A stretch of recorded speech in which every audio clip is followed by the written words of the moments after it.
Ronald had indeed committed the crime. She was just too afraid to say it. But Ronald had come up with this theory that not only was he innocent, but that the person responsible for both of the rapes was in the same prison as he was, on the same cell block as he was, working in the same kitchen that he was. And it was a man by the name of Bobby Poole. So in the second trial under voir dire, they asked Mr. Poole, who they brought into the courtroom, if he had actually committed these crimes, if he had confessed to these crimes, and he denied it. And they asked both myself and the second survivor if we recognized Bobby Poole, and both of us said no, we did not.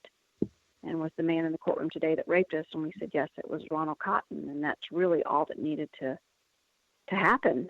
Except this time, Ronald would be found guilty of both first-degree rapes, and this time be given 2 life sentences and 30 years. And you know, every time these moments in your life come back, it's just a reshredding of whatever you have tried to put back together again. You know, every time you're just ripped apart, and you're trying to find any pieces of your past or any pieces of your soul that you can recognize again and rebuild again. And it's really difficult. It's really hard to do that. So I got married in 1988, and I got pregnant in 1989. In the spring of 1990, I gave birth to triplets. And, you know, in many, many ways, they were my reason to survive, because, you had to get up in the morning. You have to feed the kids. You have to be a mom. You can't just give up. And so they kept me alive, to be perfectly honest. And I loved it. I loved being a mom. It was the greatest joy of my life. And so I did it really well. And a few years went by, and it was 1995, and the detective from my original case, Mike Galden, in the ADA of Alamance County, called and said they needed to come and visit me. And after, you catch up on the pleasantries of life, they told me about this thing called post-conviction DNA testing, and that Ronald was still claiming his innocence, but they knew that, he was guilty.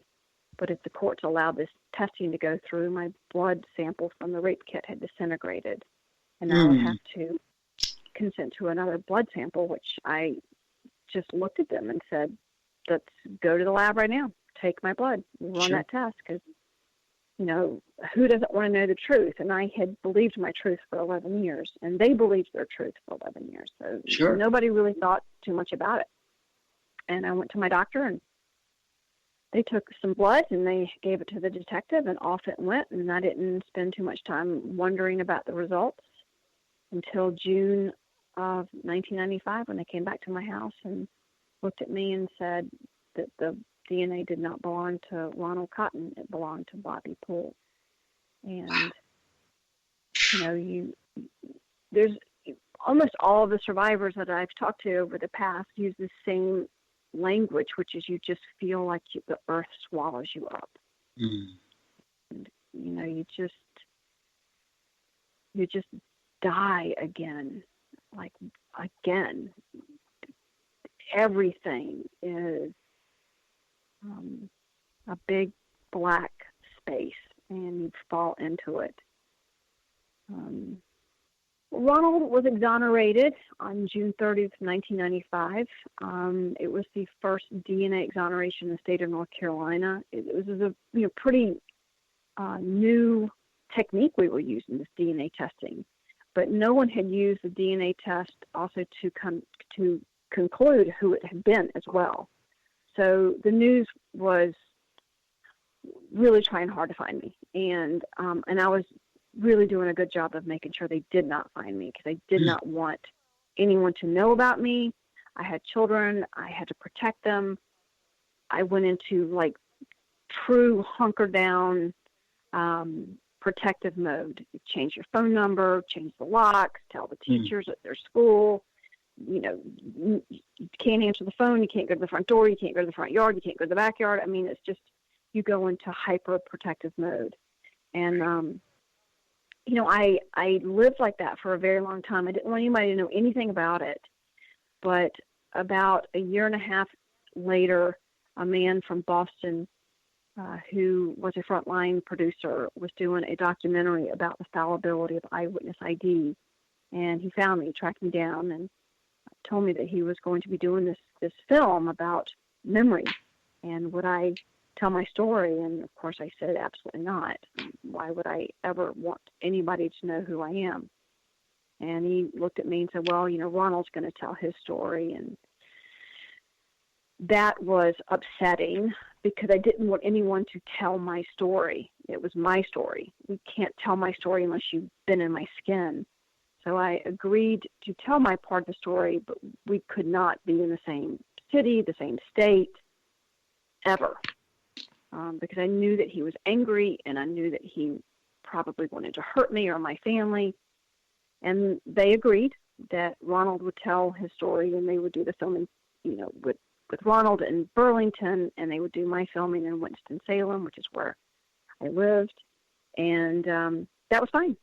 Mm-hmm. And so What Jennifer Saw, which is the title of the film, aired in February of 1997.